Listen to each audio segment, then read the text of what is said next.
பிள்ளைங்க தானே? അല്ല, അനാഥ കുട്ടികളാ. ഈ വീട്ടിലെ വളരുന്നേ.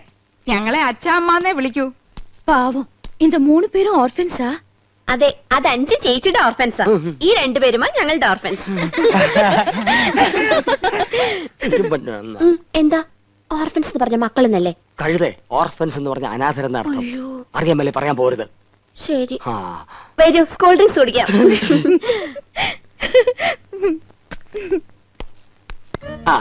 ഇത് ഞങ്ങളുടെ കമ്പനിയുടെ പുതിയ പ്രോഡക്റ്റ് ആണ് മാഡം. ചർമ്മമർമാണി herbal soap. ഒട്ടും ചെലവാകുന്നില്ല. ഇത് തേച്ച് കുളിക്കുന്നവരുടെ ചർമ്മം ചൊറിഞ്ഞു പൊട്ടുന്നു എന്നാണ് പരാതി. ഇല്ല, ചൊറിഞ്ഞു പൊട്ടുന്നില്ല. എന്റെ ചർമ്മത്തിന്റെ സൗന്ദര്യ രഹസ്യം ചർമ്മമർമാണി ഹെർബൽ സോപ്പ് ആണെന്ന ക്യാപ്ഷനോട് കൂടി ഒരു പബ്ലിസിറ്റി കൊടുത്താൽ ഈ പ്രോഡക്റ്റ് രക്ഷപ്പെടും. മോഡലായി മാഡത്തിന്റെ ഒരു ഫോട്ടോ കിട്ടിയാൽ കൊള്ളാമായിരുന്നു. ഇപ്പൊ ബ്രിഡ്ജിൽ നിന്ന് എടുത്തേ ഉള്ളൂ. പൈനാപ്പിളാ, നല്ല തണുപ്പുണ്ട്. Thank you. இந்த நெக்லஸ் தானே அங்கேயும் பார்த்தேன். അത് തന്നെയാ ഇത്. അത് തന്നെയാ ഇത് എന്ന് തോന്നിപ്പിക്കുന്ന ഒരേ ഫാഷനിലുള്ള 3 നെക്ലേസുകളായി അവർക്കുള്ളത്. എന്നാ ഒത്തൊരുമൈ. എന്താ അത് തമിഴാടി.